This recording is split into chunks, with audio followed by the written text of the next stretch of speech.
Hello friends, welcome to your channel physics stars. आज हम देखेंगे कि केमिकल इक्वेशन को कैसे बैलेंस किया जाए।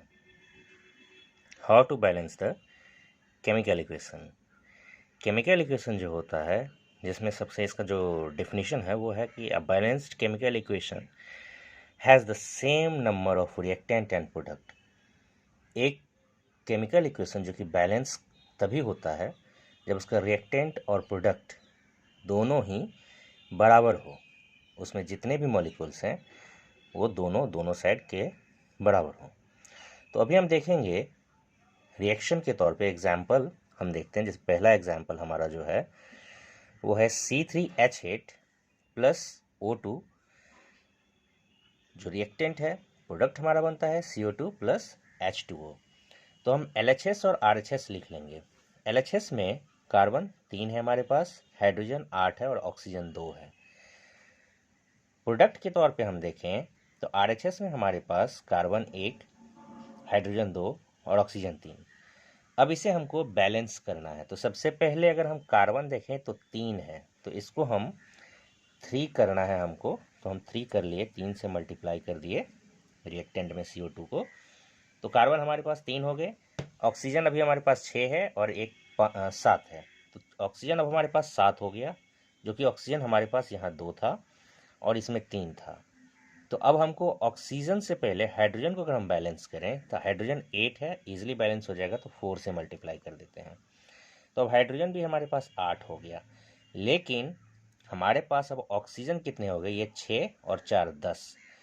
तो रिएक्टेंट में हमारे पास 10 हो गया है ऑक्सीजन, और सॉरी प्रोडक्ट में 10 हो गया है और रिएक्टेंट में हमारे पास 2 ही है।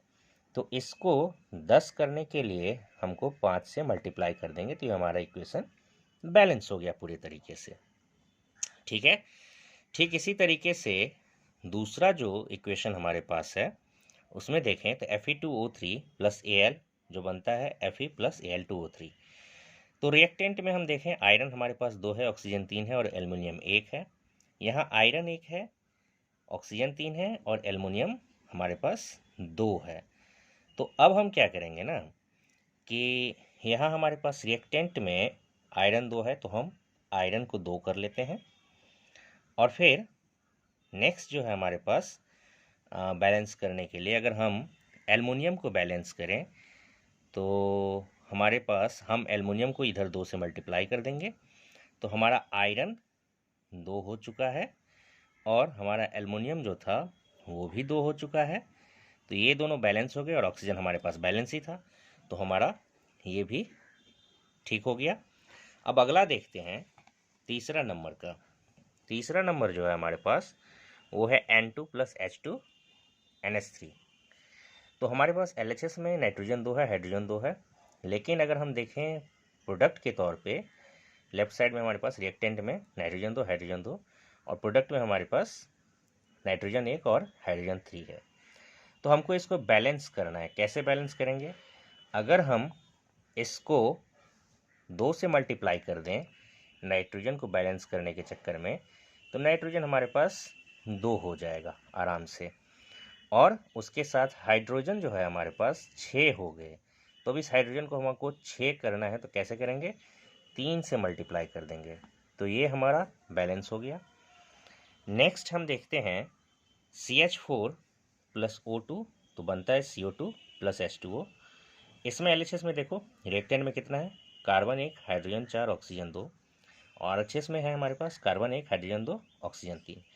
तो कार्बन हमारा पहले से ही बैलेंस है। तो अब हम फोकस कर लेते हैं हाइड्रोजन पे। हाइड्रोजन अगर हम बैलेंस करें तो इसको हम 2 से मल्टीप्लाई कर दें, ये 4 है तो ये 4 हो जाएगा अब हमारा। ठीक है। लेकिन ऑक्सीजन का खेल बिगड़ गया यहाँ पे। ऑक्सीजन ये 2 2 4 हो जाएगा, लेकिन यहाँ तो हमारे पास 2 ही है। ठीक है। तो 4 हम कर लेंगे ऑक्सीजन को आराम से 2 से मल्टीप्लाई करके। ठीक है। तो हमने 2 से ऑक्सीजन को मल्टीप्लाई कर लिया, तो ये हमारा बैलेंस हो गया। कार्बन बैलेंस ही था। ठीक है। ऑक्सीजन को हमने बैलेंस कर लिया और हाइड्रोजन हमारा बैलेंस हो चुका है, तो ये भी हमारा हो गया। अब एक HW है आप सबके लिए, आप लोग ये देखिएगा CO2 plus H2O C6H12O6 plus O2 ये आप लोग करिएगा, ठीक है।